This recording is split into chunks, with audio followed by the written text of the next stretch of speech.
नमस्कार दोस्तों, इंडिया के सबसे बड़े ऑनलाइन प्लेटफॉर्म अनअकैडमी पर आपका फिर एक बार हार्दिक स्वागत और अभिनंदन। आज हम आधुनिक भारत की इस क्लास में बंगाल का विभाजन, बंगाल विभाजन के बाद गठित अरुंडल कमेटी, उसके पश्चात कल हमने पढ़ा था 1909 का अधिनियम, मुस्लिम लीग की स्थापना, वो सब बिंदु क्लियर करने के बाद अब हम पहुंच रहे हैं 1910 के बाद उत्पन्न परिस्थितियों पर। आज हम देखेंगे स्पेशली कि 1910 के बाद वो कौन कौन सी घटनाएं घटित होती है जिनकी वजह से कांग्रेस और मुस्लिम लीग एक मंच पर आकर एग्रीमेंट करते हैं, जिसे हम लखनऊ पैक्ट कहते हैं। और उससे पहले 1916 में होम रूल लीग आंदोलन चलता है। तो आज स्पेशली हम दो चीजों को पढ़ने जा रहे हैं, एक तो 1916 का होम रूल लीग आंदोलन और एक 1910 के बाद उत्पन्न परिस्थितियों के कारण लखनऊ समझौता। तो सबसे पहले हम देखें 1910 के बाद उत्पन्न परिस्थितियां। 1910 के बाद की जो घटनाएं हैं उन घटनाओं में नंबर 1, एक तो 1911 में बंगाल विभाजन को पुनर्रद्द करना, मतलब ब्रिटिश सरकार ने बंगाल विभाजन को रद्द कर दिया। बंगाल विभाजन को रद्द कर दिया गया। जिस बंगाल से दो बंगाल बनाए गए थे, पश्चिम बंगाल और पूर्वी बंगाल, वो प्रक्रिया पूरी इसलिए की गई थी ताकि भारत में पनपते बढ़ते राष्ट्रवाद को रोका जा सके। परंतु बंगाल विभाजन की घटना ने उल्टा काम किया और ब्रिटिश साम्राज्य के खिलाफ एक बहुत बड़े राष्ट्रीय आंदोलन को जन्म दिया, जिसको हम स्वदेशी आंदोलन के नाम से जानते हैं। इसलिए ब्रिटिश समझ चुके थे कि बंगाल के विभाजन ने राष्ट्रवाद को कम नहीं किया बल्कि और अधिक बढ़ा दिया। अतः राष्ट्रवाद को कुचलने के लिए फिर एक बार इन्होंने 1911 में बंगाल के विभाजन को पुनर्रद्द कर दिया। अब जब पुनर्रद्द किया तो ये घटना आप यहां पर ये ध्यान रखेंगे, पहला पॉइंट। दूसरा पॉइंट होगा कि 1910 के बाद, स्पेशली 1910 के दशक के अंदर, 1910 के दशक में मुस्लिम लीग में, यहां पर ML का मतलब है मुस्लिम लीग में राष्ट्रवादी मुसलमानों का आगमन, मतलब 1910 के बाद मुस्लिम लीग में राष्ट्रवादी मुसलमानों का आगमन हुआ। ध्यान रखना, यहां पर राष्ट्रवादी बहुत इंपॉर्टेंट शब्द है, लेकिन यह शब्द अगर ऐसे हो राष्ट्रवादी मुसलमान और एक शब्द ये हो मुस्लिम राष्ट्रवादी, इन दोनों शब्दों में बहुत ज्यादा अंतर है। एक होता है राष्ट्रवादी मुसलमान और एक होता है मुस्लिम राष्ट्रवादी। ये दोनों शब्द में बहुत डिफरेंस है। क्या डिफरेंस है कि राष्ट्रवादी मुसलमान वो है जो राष्ट्र को पहले तरजीह दे और धर्म बाद में है, और एक होता है पहले मुस्लिम और उसके बाद राष्ट्र, मुस्लिम राष्ट्रवादी। जो मुस्लिम राष्ट्रवादी होंगे वो पृथक राष्ट्र को जन्म देंगे, और एक होगा राष्ट्रवादी मुसलमान जो राष्ट्र पहले होगा और धर्म बाद में होगा। तो ध्यान रखना, 1910 के बाद में एक पॉजिटिव पॉइंट है कि मुस्लिम लीग में राष्ट्रवादी मुसलमानों का आगमन हुआ, जैसे मोहम्मद अली, शौकत अली, हकीम अजमल खान, मौलाना आजाद, मोहम्मद अली जिन्ना, नाम सुन के चौंकना मत आप, मोहम्मद अली जिन्ना जो भारत विभाजन के लिए उत्तरदायी था। ध्यान रखना, अपने राजनीतिक जीवन के आरंभ में वो एक बहुत बड़ा राष्ट्रवादी था। इसलिए सरोजनी नायडू ने भी मोहम्मद अली जिन्ना को हिंदू मुस्लिम एकता का प्रतीक कहा था। तो यहां पर ध्यान रखना, किस प्रकार के मुसलमानों का आगमन हुआ, तो उत्तर होगा राष्ट्रवादी मुसलमानों का आगमन हुआ। 1910 के दशक में मुस्लिम लीग में राष्ट्रवादी मुसलमानों का आगमन हुआ। दो पॉइंट। और तीसरा पॉइंट जो आपको ध्यान रखना है वो पॉइंट है प्रथम विश्व युद्ध, फर्स्ट वर्ल्ड वॉर, प्रथम विश्व युद्ध। तो यहां पे थोड़ा सा इस घटना को आप याद रखेंगे। फर्स्ट वर्ल्ड वॉर को। फर्स्ट वर्ल्ड वॉर जो हुआ है वो 1914 से लेकर 1918 के बीच में हुआ है। प्रथम विश्व युद्ध 1914 से 1918 के बीच में हुआ। इस युद्ध में एक तरफ जहां मित्र राष्ट्र थे, मित्र राष्ट्र, तो वही दूसरी ओर जो है केंद्रीय शक्तियां या सेंट्रल पावर्स थी, केंद्रीय शक्तियां या सेंट्रल पावर थी। उस मित्र राष्ट्र में नाम आता है जैसे ब्रिटेन का, फ्रांस का, अमेरिका का, रसिया, ये सब इस ग्रुप में थे। सेंट्रल पावर में थे उस समय यहां पर Germany, Austria Hungary, Germany, Austria Hungary, और तीसरा देश था तुर्की। और आप एक चीज और ध्यान रखें, अगर हम भारत को यहां बीच में लें तो भारत की भूमिका कुछ भी नहीं है, बस भारत का जुड़ाव इतना है कि जो युद्ध में सबसे बड़ी शक्ति भाग ले रही है ब्रिटेन, भारत जो था वो ब्रिटिश उपनिवेश था, भारत जो था वो ब्रिटिश उपनिवेश था। बस ये बिंदु आप यहां पर ध्यान में रखेंगे। तो ये 3 पॉइंट मैंने आपके सामने प्रेजेंट किए हैं, यहां पर ध्यान रखना और याद रखेंगे कि फर्स्ट वर्ल्ड वॉर मित्र राष्ट्रों और सेंट्रल पावर के बीच में हुआ था। मित्र राष्ट्रों में ब्रिटेन, फ्रांस और अमेरिका था, अमेरिका हालांकि बाद में आता है, और सेंट्रल पावर जो है उसमें जो नाम आ रहा है वो है जर्मनी, ऑस्ट्रिया हंगरी और तुर्की। आप ध्यान रखना, तुर्की या ऑटोमन एम्पायर जो था, इस तुर्की का जो सबसे बड़ा लीडर था वो था खलीफा। मतलब तुर्की की सत्ता किसके हाथ में थी? खलीफा के हाथ में थी।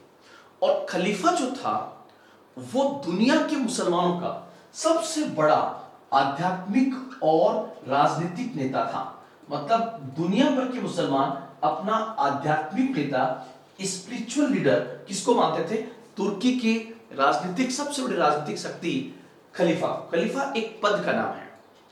तो मैं सिर्फ इतना ध्यान आपका संकेत दिलाना चाह रहा हूं कि प्रथम विश्व युद्ध में एक तरफ था ब्रिटेन और एक तरफ था तुर्की, और तुर्की का मतलब खलीफा, और खलीफा से चिन्हित है दुनिया भर के मुसलमान भावनात्मक रूप से खलीफा से जुड़े हुए हैं। इसलिए जब ब्रिटेन तुर्की के खिलाफ लड़ेगा, खलीफा के खिलाफ लड़ेगा, तो दुनिया भर के मुसलमान ब्रिटेन से नाराज हो जाएंगे, और जब दुनिया भर के मुसलमान ब्रिटेन से नाराज होंगे तो भारत के मुसलमान पीछे क्यों रहेंगे?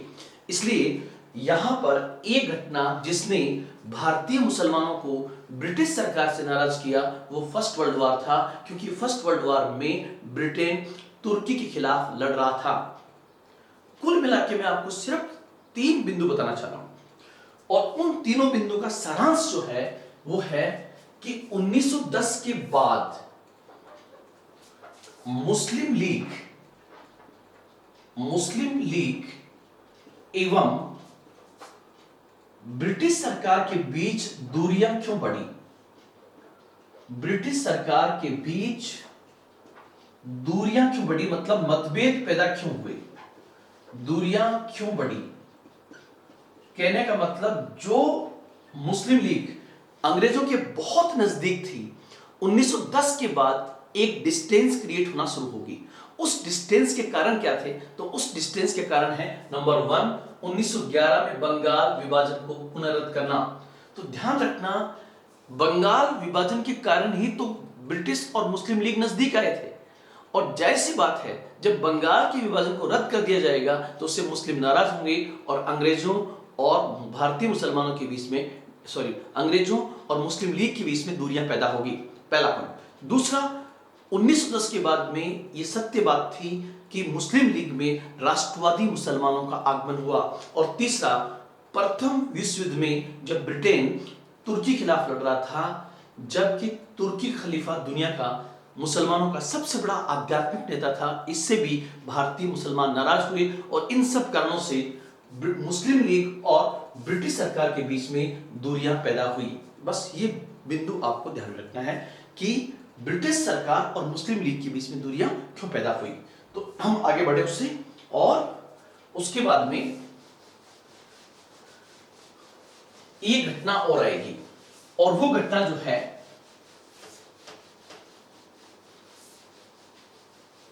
सबसे पहले हम एक छोटा सा पार्ट पढ़ लें, उसके बाद में आएंगे लखनऊ पैक्ट के ऊपर। तो वो बिंदु जो है वो है होम रूल लीग आंदोलन, होम रूल लीग मूवमेंट, इसी को हम कहते हैं होम रूल लीग आंदोलन। और होम रूल लीग आंदोलन जो है वो बेसिकली 1916 में ये आंदोलन हुआ था, 1916 में ये आंदोलन हुआ था। सबसे पहले मैं पृष्ठभूमि में बताना चाहूंगा कि 1905 के बंगाल विभाजन के बाद उग्रवादी राष्ट्रवादियों के द्वारा स्वदेशी आंदोलन चलाया गया था और वो स्वदेशी आंदोलन काफी हद तक सफल भी रहा। उसी आंदोलन का नतीजा था कि भारत में राष्ट्रवाद बहुत तेज गति से बढ़ा और अंत में बढ़ते राष्ट्रवाद को देखते हुए अंग्रेजों को 1911 में जाकर बंगाल के विभाजन को रद्द करना पड़ा, बंगाल के विभाजन को रद्द करना पड़ा। अब 1910 के बाद एक वक्त ऐसा आता है जब भारत में 1905 का बंगाल विभाजन, 1906 में मुस्लिम लीग की स्थापना, 1907 का सूरत विभाजन, मैंने आपको पूरा बता दिया है। 1907 का जो सूरत विभाजन था, इस सूरत विभाजन ने कांग्रेस को उदारवादी और उग्रवादी धड़ों में स्पष्ट रूप से बांट दिया था और कांग्रेस में आपस में फूट पड़ने से कहीं ना कहीं राष्ट्रीय आंदोलन कमजोर हुआ। अब 1916 के आसपास जाकर एक महिला जो बेसिकली ब्रिटेन से थी और नाम था एनी बेसेंट। अगर आपने नाम सुन रखा हो, मैंने पहले बताया भी है कि एनी बेसेंट जो थी वो बेसिकली आयरलैंड की रहने वाली थी। एनी बेसेंट आयरलैंड की थी और 1990 के दशक में भारत में आती है। और वो भारत में क्यों आती है?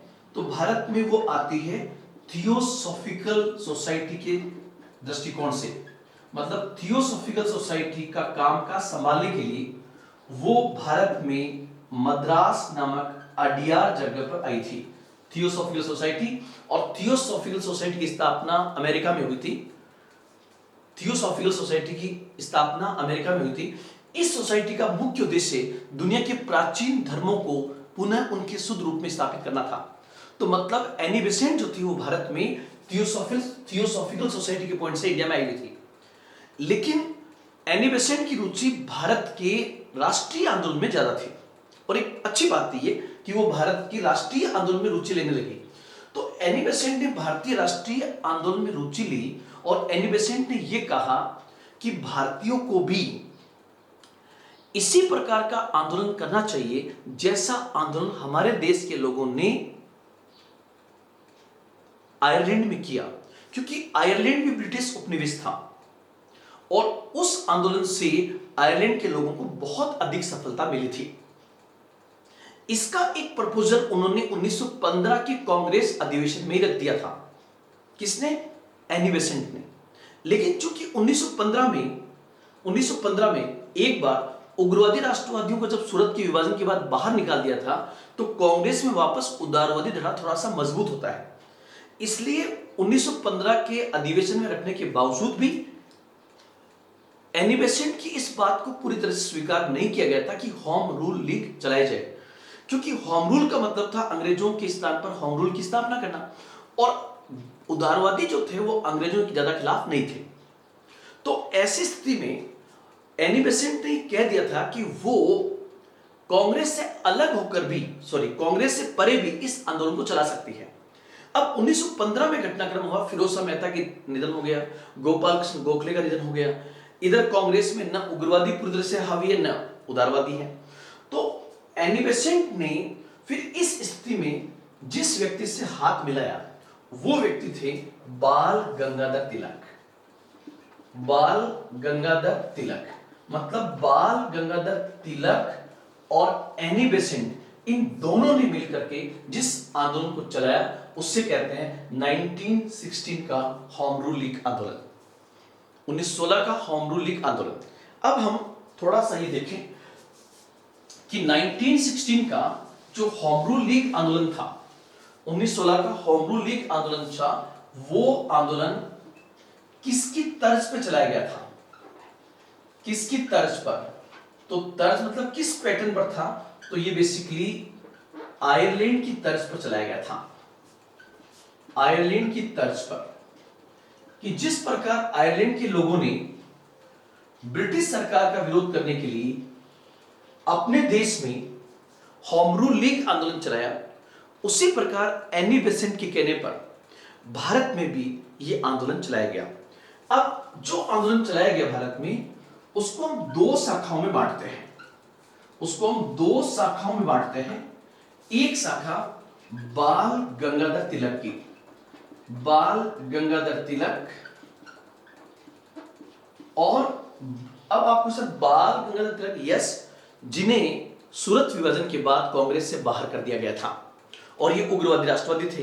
ये भी कहीं ना कहीं 1914 में मांडले जेल से रिहा हुए थे, मतलब जेल से रिहा होकर वापस आए, तो इन्होंने भी राष्ट्रीय आंदोलन में भाग लेना चाहा और एक बेहतरीन मौका यहां पर था, और उनका कहीं ना कहीं तिलक का बेस भी अच्छा था। दूसरी तरफ थी एनी बेसेंट। एनी बेसेंट, अब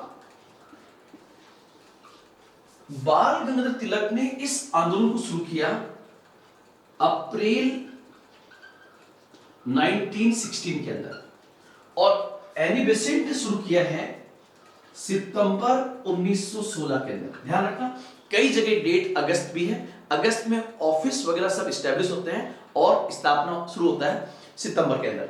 अब बाल गंगाधर तिलक जो है, इनका मुख्य क्षेत्र कौन सा था? तो बाल गंगाधर तिलक का जो मेन एरिया था वो था महाराष्ट्र, मध्य भारत, विदर्भ और कर्नाटक। लेकिन महाराष्ट्र में एक एरिया छोड़कर, और वो है बॉम्बे को छोड़कर ये चार क्षेत्र जो थे ये बेसिकली तिलक के पास में थे। और अरुण जो एनी बेसेंट थी, इनके पास था बॉम्बे सहित शेष भारत इनके पास में था। बॉम्बे सहित शेष Bharat, the rest India was Annie Besant. Rest India, शेष भारत जो था वो बॉम्बे से एनी बेसेंट के पास में था। तो यहां पर मैंने ये कहा कि होम रूल लीग आंदोलन 1916 में चलाया गया था, और ये आंदोलन किस देश की तर्ज पर था?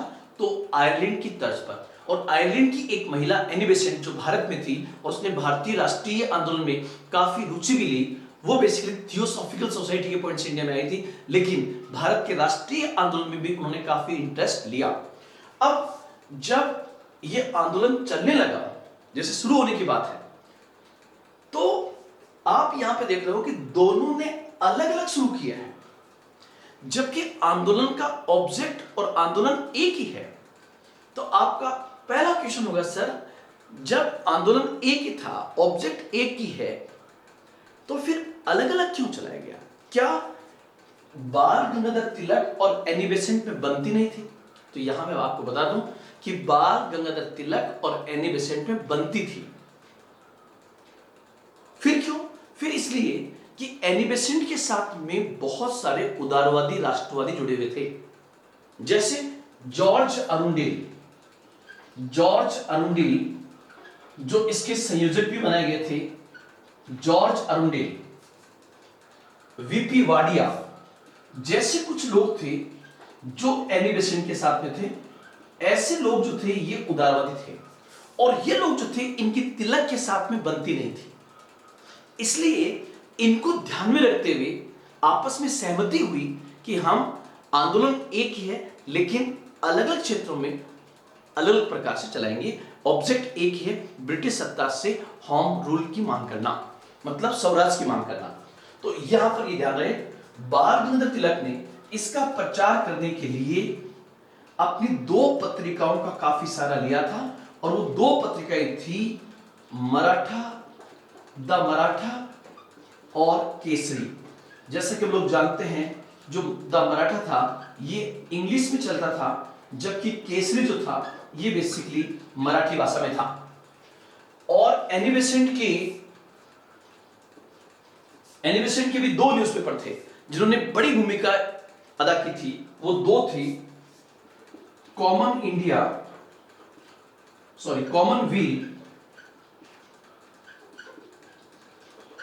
और न्यू इंडिया। कॉमनवील और न्यू इंडिया ना, ये न्यू इंडिया पहले से चल रहा था, मद्रास स्टैंडर्ड को खरीद लिया गया था, उसी का नाम बना न्यू इंडिया। आपसे पूछे एनी बेसेंट के दो न्यूज़पेपर कौन से थे, तो कॉमनवील और न्यू इंडिया। और तिलक के कौन से थे, तो द मराठा और केसरी। तिलक का कौन सा नारा इस आंदोलन के दौरान बहुत अधिक लोकप्रिय हुआ, तो उत्तर होगा स्वराज मेरा जन्मसिद्ध अधिकार है। स्वराज मेरा जन्मसिद्ध अधिकार है, मैं इसे लेकर रहूंगा। यह जो नारा था वो इस आंदोलन के दौरान काफी लोकप्रिय हुआ। तो यहां पर ये पॉइंट्स आप ध्यान रखेंगे। होम रूल लीग आंदोलन किसकी तर्ज पर, आयरलैंड की तर्ज पर। बाल गंगाधर तिलक ने अप्रैल 1916 में मुख्य क्षेत्र महाराष्ट्र, मध्य भारत, बीदर और कर्नाटक। कौन सा क्षेत्र नहीं था महाराष्ट्र में, बॉम्बे को छोड़कर, बॉम्बे सिटी को छोड़कर। और पत्रिकाएं द मराठा और केसरी, और एनी बेसेंट के साथ में थे जॉर्ज अरुंडेल, वीपी वाडिया, और उनके दो न्यूज़पेपर ने यहां अहम रोल अदा किया है, कॉमनवील और न्यू इंडिया। अब लास्ट पॉइंट कि सर होम रूल लीग आंदोलन का मतलब क्या था। होम रूल का मतलब था, होम रूल स्वराज, मतलब स्वराज की प्राप्ति करना। लेकिन स्वराज दो प्रकार का होता है, एक तो ब्रिटिश सत्ता के अंतर्गत रहते हुए, ब्रिटिश सत्ता के अधीन रहते हुए सत्ता को प्राप्त करना, उसे कहते हैं स्वराज। ये एक प्रकार का डोमिनेंट स्टेटस टाइप था। और एक होता है पूर्ण स्वराज की पूरी तरह से आजादी, उसको कहेंगे पूर्ण स्वराज। तो ध्यान रखना, यहां पर एनी बेसेंट ने पूर्ण स्वराज की बात नहीं की है, बल्कि उन्होंने ब्रिटिश साम्राज्य के अधीन ही स्वराज की मांग की है। ये बहुत बड़ा अंतर है। यहां पर पूरी तरह से मुक्ति नहीं, बल्कि सत्ता आप हमारे हाथ में सौंप दीजिए, बस इतनी मांग यहां पर है। तो कुल मिलाकर मैं कहना चाहूंगा, आपसे ये पूछें कि होम रूल लीग आंदोलन का योगदान क्या था। होम रूल लीग आंदोलन का योगदान क्या था। हां, एक चीज और ध्यान रखना आप लोग कि यहां पर कांग्रेस जो है वो खुल करके साथ में क्यों नहीं आई, तो उसका उत्तर होगा बाल गंगाधर तिलक तो वैसे कांग्रेस से 1907 से निकाले गए थे, इसलिए कांग्रेस और बाल गंगाधर तिलक में बनते नहीं थे। एनी बेसेंट उस समय कांग्रेस को ज्वाइन कर चुकी है लगभग, और एनी बेसेंट ने कांग्रेस के नेतृत्व में इसलिए शुरू नहीं किया क्योंकि कुछ कांग्रेसियों का कहना था कि हमें इस समय फर्स्ट वर्ल्ड वॉर चल रहा है और फर्स्ट वर्ल्ड वॉर में अंग्रेजों का हमें साथ देना चाहिए, और अंग्रेजों ने हमें वादा किया है कि वो फर्स्ट वर्ल्ड वॉर के बाद वैसे ही स्वराज दे देंगे। मतलब कांग्रेस का एक बहुत बड़ा धड़ा उस समय मानता था कि फर्स्ट वर्ल्ड वॉर में हमें अंग्रेजों का साथ देना चाहिए, उसके बाद अंग्रेज वैसे ही हमें स्वराज दे देंगे। इसलिए कांग्रेस के नेतृत्व में ये मूवमेंट शुरू नहीं हो सका। और साथ ही साथ चूंकि तिलक और एनी बेसेंट के जो तिलक और एनी बेसेंट के बीच में बनती थी, लेकिन एनी बेसेंट के साथ साथ जो राष्ट्रवादी भारतीय थे जैसे जॉर्ज अरुंडेल, वीपी वाडिया, इनकी तिलक से नहीं बनती थी, इस कारण इन्होंने अपना मूवमेंट अलग किया है। अब लास्ट इसका योगदान क्या था। योगदान होगा कि 1910 के बाद एक बार जो भारतीय राष्ट्रीय आंदोलन में जो शिथिलता आ गई थी, जो निष्क्रियता आ गई थी, उस निष्क्रियता को भरने और राष्ट्रीय आंदोलन को आगे बढ़ाने में निश्चित रूप से होम रूल लीग आंदोलन की अहम भूमिका रही। उस रूप में इस आंदोलन को भुलाया नहीं जा सकता। तो इसका आप स्क्रीनशॉट ले लीजिए और फिर मैं इसके आगे चलता हूं। होम रूल लीग आंदोलन यहीं तक था। एक लास्ट प्रश्न आपका और बन सकता है, और वो क्वेश्चन ये हो सकता है कि सर होम रूल लीग आंदोलन का लास्ट में नतीजा क्या रहा। क्या तिलक ने और एनी बेसेंट ने होम रूल प्राप्त कर लिया था। तो इसका उत्तर क्या होगा, तो इसका उत्तर हम लेंगे किसमें, परिणाम के अंदर, कि होम रूल लीग आंदोलन का परिणाम क्या हुआ। तो परिणाम में आप लोग ध्यान रखना, परिणाम के अंदर सबसे पहले एक बुक आई इंडिया में, एक किताब लॉन्च की गई जिसका नाम था इंडिया अनरेस्ट, भारत में अशांति, ये किताब आई भारत में, और ये किताब एक भारत में अशांति नाम से एक बुक आई। भारत में अशांति, भारत में जो शांति नहीं है, इस नाम से एक बुक आई, भारत में अशांति। और इस पुस्तक के अंग्रेज इतिहासकार का नाम क्या था वो आप बताएं, मुझे अगर याद आया तो इसी क्लास में मैं बता दूंगा। आप प्लीज कमेंट कीजिए कि इंडिया अनरेस्ट नामक बुक के लेखक कौन थे।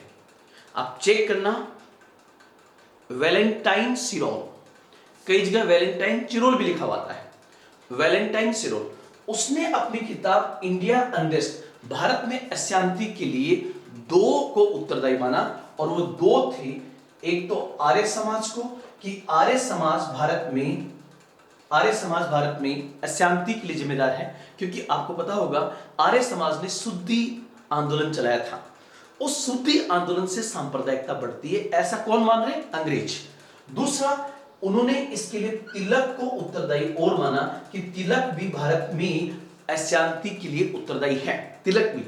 और तिलक ने भी दो उत्सव चलाए थे, शिवाजी उत्सव, तिलक ने भी शिवाजी उत्सव और गणेश उत्सव चलाए थे। और अंग्रेजों का ऐसा मानना था कि इन उत्सव से भारत में सांप्रदायिकता बढ़ी है। हालांकि भारत में सांप्रदायिकता बढ़ी थी अंग्रेजों की फूट डालो और राज करो की नीति से, लेकिन इस लेखक ने अपनी बुक के माध्यम से ये भांडा किस पर फोड़ा? ये फोड़ा आर्य समाज और तिलक पर। और तिलक ने उस पुस्तक के लेखक पर मानहानि का मुकदमा करने में व्यस्त हो गए, और पीछे से ये होम रूल लीग आंदोलन अपने आप ही स्वतः ही समाप्त हो गया। वापस मैं रिपीट कर रहा हूं कि जिस समय होम रूल लीग आंदोलन अच्छा खासा चल रहा था, उसी समय एक अंग्रेज इतिहासकार की पुस्तक आई। उस अंग्रेज इतिहासकार का नाम था वैलेंटाइन सिरोल। उसने अपनी पुस्तक में लिखा कि भारत में अशांति, बढ़ती हुई सांप्रदायिकता के लिए दो लोग उत्तरदायी हैं, एक तो आर्य समाज जिसने शुद्धि आंदोलन चलाया, और दूसरा बाल गंगाधर तिलक। अतः बाल गंगाधर तिलक मानहानि का मुकदमा करने के लिए व्यस्त हो गए, और पीछे से ये आंदोलन स्वतः ही कमजोर होकर समाप्त हो गया। तो ये पॉइंट आप इसका स्क्रीनशॉट लें। उसके बाद हम आगे बढ़ें और देखें एनी बेसेंट को। एनी बेसेंट के कारण कैसे रुकेगा, तो ध्यान रखना यहां पर एक बिंदु और आएगा, और वो था 1917 में, 1917 में मॉन्टेग्यू चेम्सफोर्ड घोषणा हुई। मॉन्टेग्यू चेम्सफोर्ड घोषणा हुई, जिसको मॉन्टेग्यू चेम्सफोर्ड घोषणा के नाम से जानते हैं, या आप इसको ऐसे ही कह दो, उस समय की जो हुई घोषणा 1917 की चेम्सफोर्ड घोषणा हुई। चेम्सफोर्ड उस समय भारत में वाइसरॉय थे, और चेम्सफोर्ड ने अपनी घोषणाओं में कहा कि हम फर्स्ट वर्ल्ड वॉर के बाद भारत में एक नया अधिनियम लाकर ये सुधार करने जा रहे हैं और स्वराज देंगे।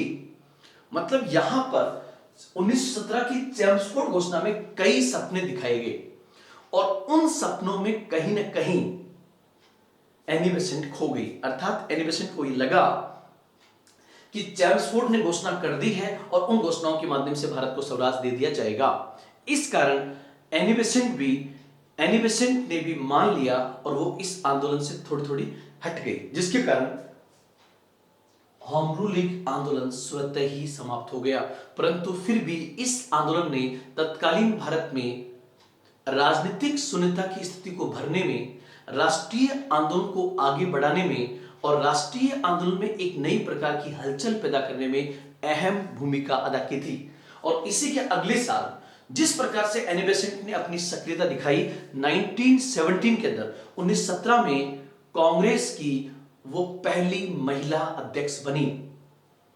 कांग्रेस की वो पहली महिला अध्यक्ष बनी, और ऐसा लगने लगा कि भारतीय राजनीति में एनी बेसेंट एक बहुत बड़ा चेहरा बनकर उभरेगी। लेकिन यहां पर ध्यान रहे, यहां पर राष्ट्रीय आंदोलन में चुपके एक नए आदमी का प्रवेश हो चुका था, और वे थे मोहनदास करमचंद गांधी, जो आए चुपके, लेकिन उन्होंने 2 साल में ऐसा तहलका मचाया कि भारतीय राष्ट्रीय आंदोलन में सारे नेता एक साइड में और गांधी एक साइड में, और उन्होंने पूरे भारतीय राष्ट्रीय आंदोलन में वो छा गए और भारतीय राष्ट्रीय आंदोलन पर प्लेटफॉर्म पर सबसे बेहतरीन जो अभिनय किया राष्ट्रीय स्वतंत्रता संघर्ष के लिए वो मोहनदास करमचंद गांधी का था। इसलिए गांधी जी के छा जाने के कारण कहीं ना कहीं एनी बेसेंट की भूमिका कमजोर हो गई।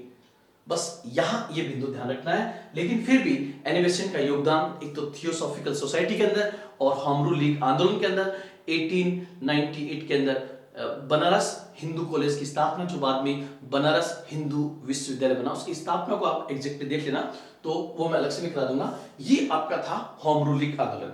अब हम आगे बढ़े।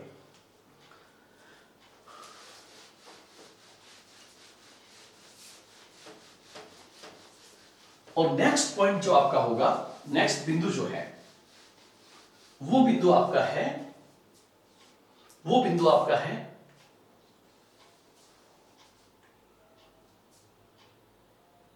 1916 में और दिसंबर 1916 की बात है। ये दिसंबर 1916 में कांग्रेस का वार्षिक अधिवेशन, कांग्रेस का वार्षिक अधिवेशन, और आप लोग ध्यान रखें कि दिसंबर 1916 में कांग्रेस का जो वार्षिक अधिवेशन था वो वार्षिक अधिवेशन दिसंबर 1916 में लखनऊ में हुआ। और इस अधिवेशन की अध्यक्षता जो है, इस अधिवेशन की अध्यक्षता की अंबिका चरण मजूमदार ने, इसकी अध्यक्षता की अंबिका चरण मजूमदार ने, कांग्रेस से थी अंबिका चरण मजूमदार। तो यहां पर आप ये अंबिका चरण मजूमदार का नाम याद रखेंगे, अंबिका चरण मजूमदार। अब यहां पर ध्यान रहे कि जो कांग्रेस का लखनऊ अधिवेशन हुआ था, उस लखनऊ अधिवेशन में, कांग्रेस की लखनऊ अधिवेशन में दो घटनाएं हुई। ध्यान रखना, यहां पर समझौता नहीं कर रहा हूं, दो इंपॉर्टेंट इवेंट्स यहां पर हुए हैं, दो घटनाएं हुई जो याद रखने लायक है।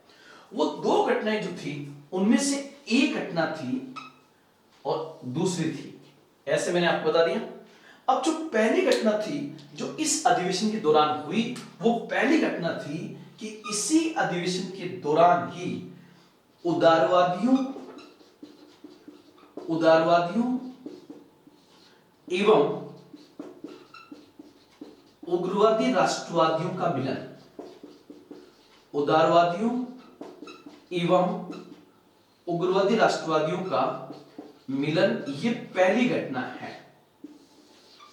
ये पहली घटना है कि इसी आंदोलन के दौरान मॉडरेट्स उदारवादी और एक्सट्रीमिस्ट उग्रवादी राष्ट्रवादियों का मिलन हुआ। आप कहेंगे कि सर ऐसा करवाने, पहली बात तो अलग कब हुए थे, तो 1907 के सूरत विभाजन के बाद उग्रवादी राष्ट्रवादियों को निकाल दिया गया था और फिर इनका वापस मिलन हुआ है 1916 के अंदर, क्योंकि तब तक इन्होंने महसूस कर लिया होगा कि भारत में उदारवादी और उग्रवादी एक रहकर ही राष्ट्रीय आंदोलन को आगे बढ़ा सकते हैं। और कहीं ना कहीं 1916 के होम रूल लीग आंदोलन के बाद ये घटना तेज होती है।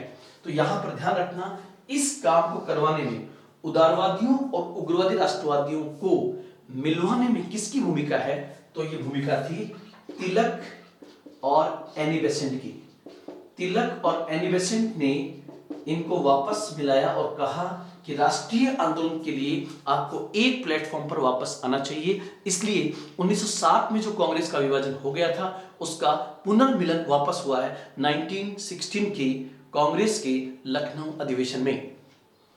उसके बाद दूसरा पॉइंट जो है वो दूसरा बिंदु होगा कि इसी अधिवेशन में कांग्रेस एवं मुस्लिम लीग के मध्य, कांग्रेस एवं मुस्लिम लीग के मध्य एक समझौता हुआ। कांग्रेस एवं मुस्लिम लीग के मध्य एक समझौता हुआ। ध्यान रखना, उसी समझौते को इतिहास में लखनऊ पैक्ट कहा जाता है। कांग्रेस एवं मुस्लिम लीग के मध्य एक समझौता हुआ जिसे लखनऊ समझौता कहते हैं। तो यहां पर ये आप लोग स्पेशली ध्यान रखें कि आपसे पूछे कि लखनऊ अधिवेशन के दौरान कौन सी दो प्रमुख घटनाएं हुई, तो दो प्रमुख घटनाओं की बात करें। यहां ध्यान रखें कि अगर बात घटनाओं की हो तो घटनाएं दो है, अगर बात घटनाओं की हो तो घटना दो है, एक और दो। पहली घटना उदारवादियों और उग्रवादी राष्ट्रवादियों का मिलन, और दूसरी घटना इसी अधिवेशन के दौरान कांग्रेस और मुस्लिम लीग भी एक मंच पर आए, एक प्लेटफॉर्म पर आए और उन्होंने एक समझौता किया जिसे इतिहास में लखनऊ पैक्ट कहा जाता है। और ध्यान रखना, इस समय मुस्लिम लीग के अध्यक्ष जो थे मोहम्मद अली जिन्ना थे, और मोहम्मद अली जिन्ना उस समय बहुत बड़े राष्ट्रवादी थे। इसलिए सरोजनी नायडू ने मोहम्मद अली जिन्ना को भारत में हिंदू मुस्लिम एकता का प्रतीक कहा। और आप लोग ध्यान रखना, आगे चलकर मतलब 1937 के बाद यही जिन्ना जिन बन जाएगा, यही जिन्ना जिन बन जाएगा और द्विराष्ट्र का सिद्धांत पेश करेगा जिसकी अंतिम परिणति भारत विभाजन के रूप में होगी। वो वही जिन्ना है। लेकिन ध्यान रखना, जिन्ना अपने जीवन के राजनीतिक जीवन के आरंभिक चरण में एक बहुत बड़ा नेशनलिस्ट था, राष्ट्रवादी था।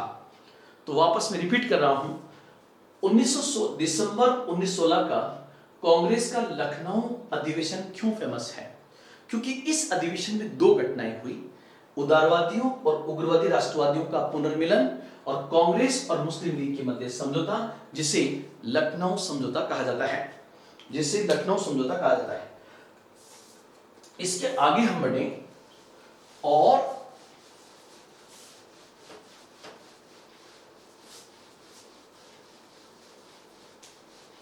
आपसे ये पूछे कि 1916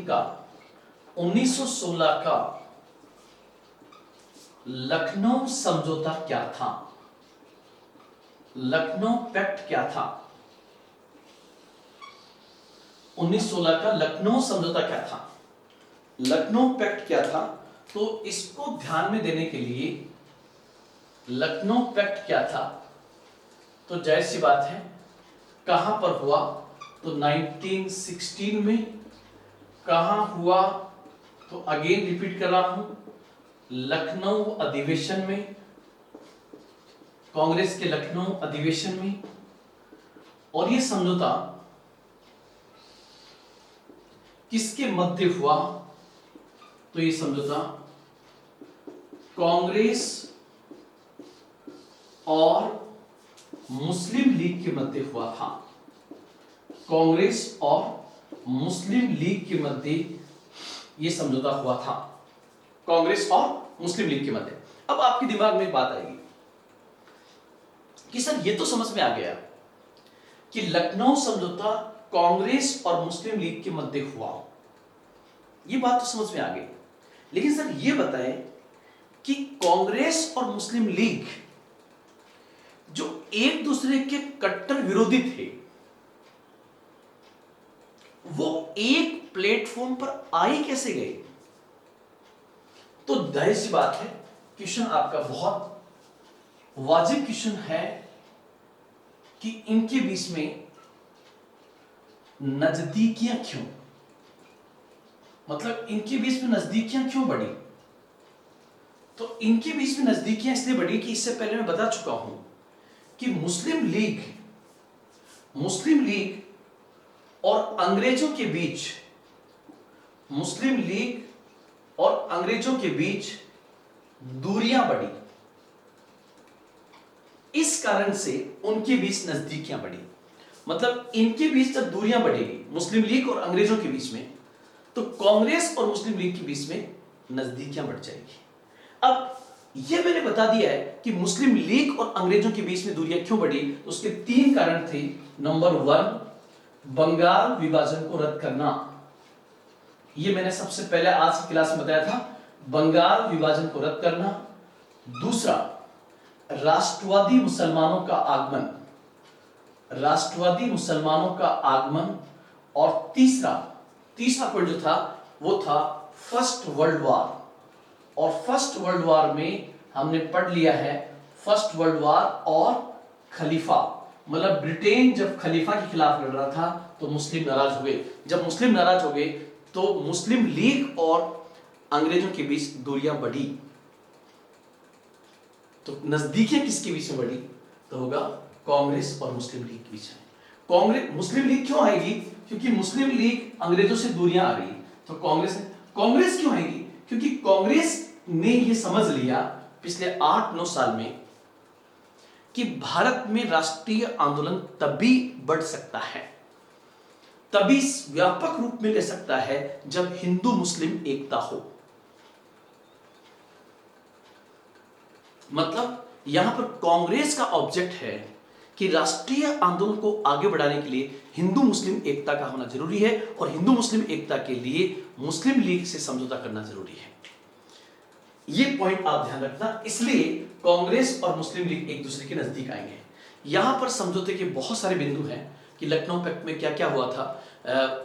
मुस्लिम लीग ने कांग्रेस की कई डिमांड्स को स्वीकार किया, जैसे भारत में रेस्पॉन्सिबल गवर्नमेंट होनी चाहिए, उत्तरदायी शासन होना चाहिए, कहां कहां पर संयुक्त निर्वाचन होना चाहिए, कहां कहां पर पृथक निर्वाचन होना चाहिए। ऐसे कई मुद्दों पर सहमति हुई। लेकिन आपको 2 पॉइंट स्पेशल ध्यान रखने हैं। क्या? कि कांग्रेस और मुस्लिम लीग के बीच में पैक्ट हो रहा है, और समझौते का मतलब कुछ दे और कुछ ले। तो कांग्रेस ने क्या दिया? तो कांग्रेस ने मुस्लिम लीग की, मतलब मुस्लिम लीग कांग्रेस पे दबाव बना रही थी, हालांकि वो चीज पहले आ चुकी है। कांग्रेस ने मुस्लिम लीग की सांप्रदायिक निर्वाचन प्रणाली की मांग को स्वीकार कर लिया,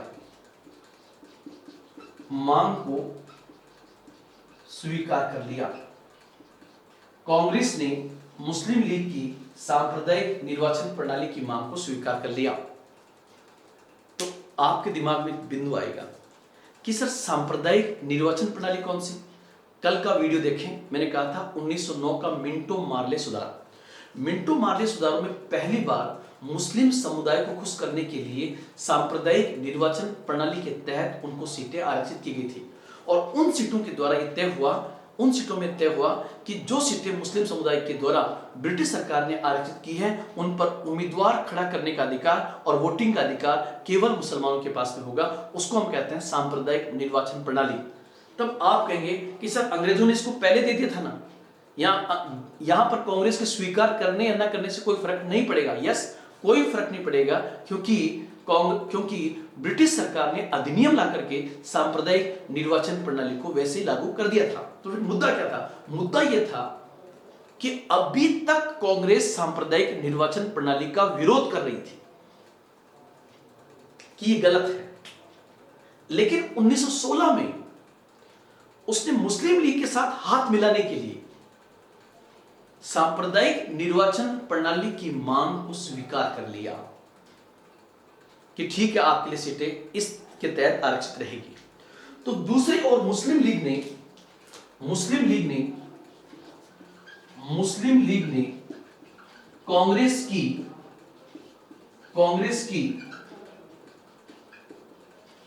उत्तरदायी शासन की मांग को स्वीकार कर लिया। ये पॉइंट ध्यान रखेंगे कि भारत में एक रेस्पॉन्सिबल गवर्नमेंट होनी चाहिए। रेस्पॉन्सिबल मतलब भारतीयों के हाथ में सत्ता होनी चाहिए, मतलब स्वराज होना चाहिए। ये बात उन्होंने स्वीकार कर ली। और उसमें किस किस प्रकार से भागीदारी होगी, इसका भी कुछ फॉर्मेट दिया गया था। तो आपसे पूछे कि 1916 का लखनऊ पैक्ट क्या था, तो उत्तर होगा 1916 में कांग्रेस का वार्षिक अधिवेशन लखनऊ में हुआ, जिसकी अध्यक्षता अंबिका चरण मजूमदार ने की। इस अधिवेशन के दौरान कांग्रेस और मुस्लिम लीग के मध्य जो समझौता हुआ उसे इतिहास में लखनऊ पैक्ट या लखनऊ समझौता कहा जाता है। इस समझौते के अनुसार जहां एक ओर कांग्रेस ने मुस्लिम लीग की सांप्रदायिक निर्वाचन प्रणाली की मांग को स्वीकार कर लिया, वहीं मुस्लिम लीग ने कांग्रेस की उत्तरदायी शासन की मांग को स्वीकार कर लिया। इसे ही लखनऊ पैक्ट कहा जाता है। तो यह बिंदु मैंने पूरा समझा दिया है। 1916 का लखनऊ समझौता क्या था और लखनऊ समझौता करवाने में किसकी भूमिका है, तो जाहिर सी बात है मुस्लिम लीग की ओर से मोहम्मद अली जिन्ना की भूमिका है और कांग्रेस की ओर से, क्योंकि उस समय कांग्रेस में आ चुके हैं और वो हैं बाल गंगाधर तिलक और एनी बेसेंट, उन्होंने भी इसे करवाने में अहम रोल अदा किया। और कहीं ना कहीं सकारात्मक इस दृष्टिकोण से था कि कांग्रेस मुस्लिम लीग नजदीक आएंगे तो मिलकर वो ब्रिटिश सत्ता का विरोध कर सकेंगे और ब्रिटिश सत्ता का विरोध तब और बढ़ जाएगा जब हिंदू मुस्लिम एक प्लेटफॉर्म पर होंगे। लेकिन आप देखिए यही क्वेश्चन यूपीएससी ने पूछा है और यूपीएससी ने क्वेश्चन, देखो मैंने समझा दिया है, मैं इसको आगे बढ़ा रहा हूं और आप देखना क्वेश्चन पूछा गया है यूपीएससी की ओर से।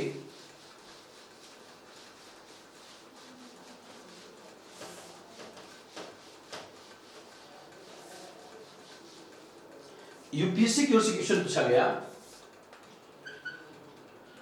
1916 का लखनऊ समझौता क्या था। 1916 का लखनऊ समझौता क्या था, इससे कांग्रेस की महान भूल, ग्रेट मिस्टेक, इससे कांग्रेस की महान भूल क्यों माना जाता है। इसे कांग्रेस की महान भूल क्यों माना जाता है, ये पॉइंट आपके पास में है, ये क्वेश्चन पूछा गया है। तो देखिए 1916 का लखनऊ समझौता क्या था, तो ये आप बता देंगे कि 1916 के कांग्रेस के वार्षिक अधिवेशन जो लखनऊ में हुआ उसमें कांग्रेस एवं मुस्लिम लीग के मध्य जो समझौता हुआ उस समझौते को इतिहास में लखनऊ पैक्ट कहा जाता है। इस पैक्ट के अनुसार जहां एक ओर कांग्रेस ने सांप्रदायिक निर्वाचन प्रणाली की मांग को स्वीकार कर लिया, वहीं दूसरी ओर मुस्लिम लीग ने उत्तरदायी शासन की मांग को स्वीकार कर लिया। इसे ही लखनऊ पैक्ट कहा जाता है। हालांकि कुछ पॉइंट और भी हैं। अब इससे कांग्रेस की महान भूल क्यों कहा जाता है, ये बहुत इंपॉर्टेंट क्वेश्चन है। मतलब कांग्रेस ने लखनऊ पैक्ट किया तो इससे महान भूल क्यों माना जाता है। अब इससे महान भूल बताने के लिए, महान भूल क्यों माना जाता है, इसका जवाब आपको थोड़ा सा सोच के देना है। कमेंट बॉक्स में कीजिए कि इसे महान भूल क्यों माना जाता है। तो उत्तर होगा कांग्रेस की महान भूल कैसे, तो कांग्रेस की महान भूल इसलिए होगा नंबर 1, नंबर 2, नंबर 3, ये 3 पॉइंट आपको याद रखने हैं कि किस प्रकार से महान भूल माना जाता है। देखिए महान भूल ऐसे, नंबर 1 कि कांग्रेस ने कहा मुस्लिम लीग से कि आप हमारे उत्तरदायी शासन की मांग को स्वीकार कीजिए। मतलब भारत में उत्तरदायी शासन होना चाहिए, ये मांग कौन स्वीकार करे, मुस्लिम लीग। तो क्या मुस्लिम लीग का भारत नहीं था जो आप उसको इस प्रकार की मांग के लिए कह रहे हो। मतलब कांग्रेस ने कहा आप हमारी उत्तरदायी शासन की मांग को स्वीकार कीजिए, हम आपकी सांप्रदायिक निर्वाचन प्रणाली की मांग को स्वीकार करते हैं। कहीं ना कहीं जब किसी को गलत तरीके से संतुष्ट करने का प्रयास किया जाता है तो उस नीति को हम कहते हैं तुष्टीकरण की नीति का विकास। मतलब इससे किस नीति का विकास हुआ, तुष्टीकरण की नीति का विकास हुआ। तो आपका पहला बिंदु होगा कांग्रेस द्वारा लखनऊ समझौते में मुस्लिम लीग की सांप्रदायिक निर्वाचन प्रणाली की मांग को स्वीकार करके कांग्रेस ने तुष्टीकरण की नीति का विकास किया, गलत तरीके से किसी को संतुष्ट करने का प्रयास करना। तो पहली बात तो इस समझौते को कांग्रेस की महान भूल इसलिए कहा जाता है क्योंकि इससे तुष्टीकरण की नीति का विकास हुआ। पहला बिंदु होगा। दूसरा बिंदु, सेकंड पॉइंट आप ध्यान रखना, आपके दिमाग में बिंदु चल भी रहा होगा कि सर इतनी बाल की खाल क्यों निकालना। 1909 के अधिनियम के द्वारा ही अंग्रेजों ने सांप्रदायिक निर्वाचन प्रणाली भारत में लागू कर दी थी, तो फिर कांग्रेस पर एलिगेशन क्यों? तो दूसरा पॉइंट का उत्तर होगा, कांग्रेस उस समय की भारत की सबसे बड़ी पार्टी थी। कांग्रेस उस समय की भारत की सबसे बड़ी राजनीतिक पार्टी थी, और जब कांग्रेस ने ही ब्रिटिश की सांप्रदायिक निर्वाचन प्रणाली को स्वीकार कर लिया, तो उसने स्वीकार करके एक प्रकार से ब्रिटिश की फूट डालो और राज करो की नीति पर मोहर लगा दी। मतलब दूसरा पॉइंट होगा, ब्रिटिश की फूट डालो और राज करो की नीति पर यह प्रणाली स्वीकार करके मोहर लगा दी। ये आपको तीसरा बिंदु ध्यान में रखना है। ये तीसरा पॉइंट होगा। और दूसरा पॉइंट और तीसरा पॉइंट ध्यान रखना। तीसरा बिंदु क्या होगा? पहला, तुष्टीकरण की नीति का विकास। दूसरा, ब्रिटिश की फूट डालो और राज करो की नीति पर यह प्रणाली स्वीकार करके मोहर लगा दी कांग्रेस ने। और तीसरा ध्यान रखना, जिस समय कांग्रेस मुस्लिम लीग के साथ में यह एग्रीमेंट कर रही है, यह एग्रीमेंट करने का मतलब कांग्रेस ने यह मान लिया कि मुसलमानों की एकमात्र प्रतिनिधित्व करने वाली पार्टी मुस्लिम लीग है। अर्थात कांग्रेस ने ही मुस्लिम लीग पर मुसलमानों की एकमात्र पार्टी होने का ठप्पा लगा दिया। इससे आगे चलकर मुस्लिम लीग बार बार जब मुसलमानों की आवाज उठाएगी तो वो कहेगी कि हम मुसलमानों के सबसे बड़े रिप्रेजेंटेटिव है। लेकिन आप देखिए कि जिस समय कांग्रेस ने 1916 में लखनऊ पैक्ट किया है, उस समय मुस्लिम लीग का सामाजिक आधार बहुत बड़ा नहीं था। मुसलमानों का एक बहुत बड़ा तबका मुस्लिम लीग से ज्यादा कांग्रेस के साथ जुड़ा हुआ था। और अगर कांग्रेस को ऐसा समझौता करना ही था तो फिर केवल मुस्लिम लीग से क्यों वो मुस्लिम लीग को बुलाती, बंगाल कृषक प्रजा पार्टी को बुलाती जिसके नेता फजल उल हक थे, वो यूनियनिस्ट पार्टी को बुलाती जिसके नेता सिकंदर हयात थे, और बड़े बड़े मौलानाओं को बुलाते, बड़े बड़े मुस्लिम उलेमाओं को बुलाते और उनके साथ एग्रीमेंट करती, तो केवल मुस्लिम लीग के साथ न होता। और केवल मुस्लिम लीग के साथ न होता तो भारतीय राष्ट्रीय आंदोलन में जितना चढ़ाव मुस्लिम लीग को मिला वो नहीं मिलता। मतलब ये तीसरी गलती की, क्या? केवल मुस्लिम लीग से ये समझौता करके,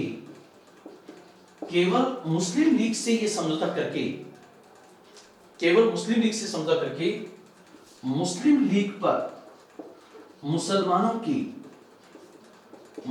की एकमात्र पार्टी होने का ठप्पा लगा दिया। तो ये तीन बिंदु आपको ध्यान रखना है।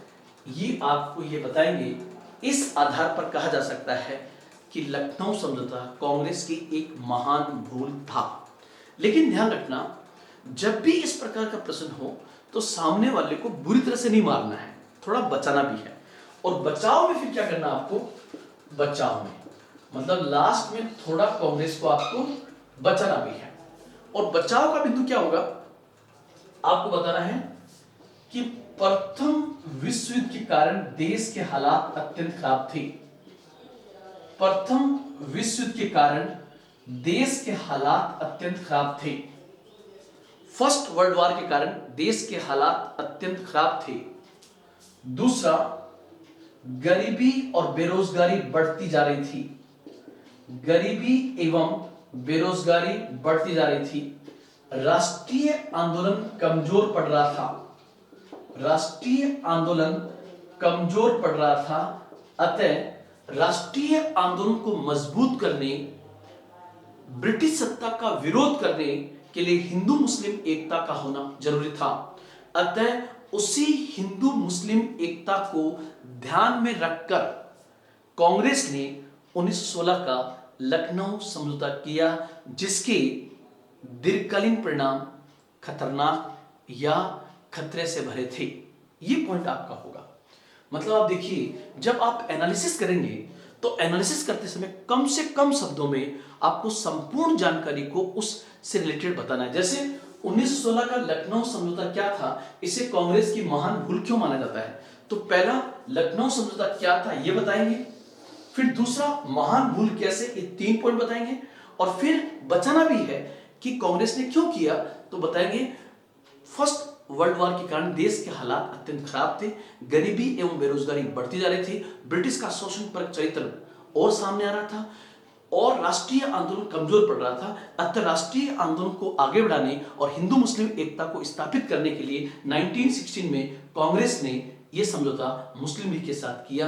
अतः इस समझौते के दीर्घकालीन परिणाम भले ही खतरनाक रहे हों, लेकिन तात्कालिक परिस्थितियों को ध्यान में रखते हुए इसका मूल्यांकन किया जाना चाहिए। ये आपका यहां पर उत्तर होगा। तो ये बिंदु ध्यान रखना है। अब आप लोग ध्यान रखना कि इसके बाद की जो परिस्थितियां थी, लगभग आप देख रहे हो 1915 तक बड़े बड़े जो उदारवादी राष्ट्रवादी थे उनका निधन हो चुका है। उग्रवादी राष्ट्रवादियों का भी लगभग भूमिका कमजोर हो रही है। एनी बेसेंट की रोल भी थोड़े समय तक रहेगा, और भारतीय राष्ट्रीय आंदोलन में एक व्यक्ति का प्रवेश हुआ जिसे इतिहास में मोहनदास करमचंद गांधी कहा जाता है, जिसे इतिहास में गांधी जी कहा जाता है। वे गांधी जी दक्षिण अफ्रीका से 1915 में भारत लौट आते हैं।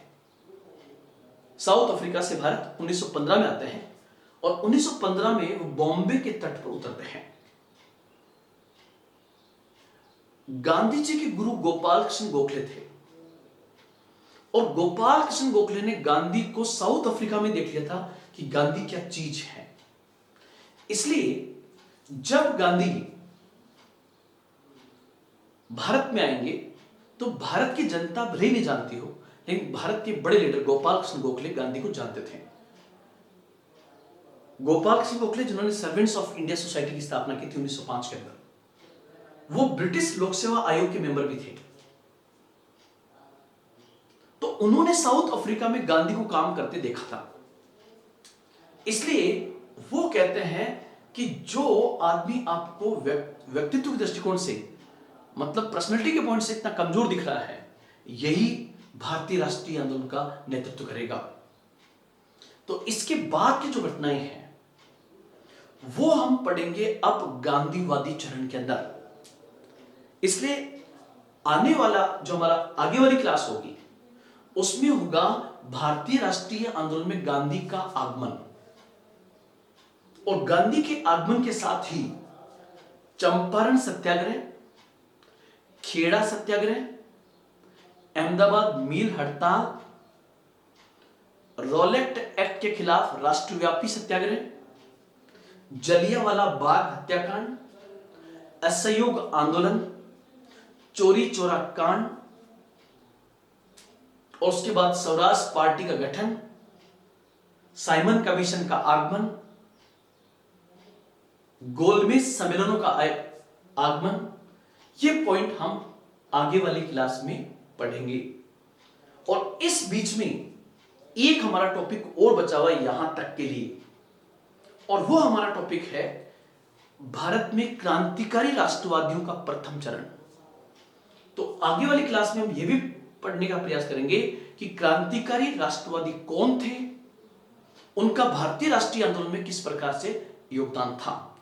इसको भी हम बहुत बेहतर तरीके से पढ़ने का प्रयास करेंगे। आज हमारा पाठ आधुनिक भारत के इतिहास में यहीं तक है। कल फिर मिलेंगे। जय हिंद, जय भारत।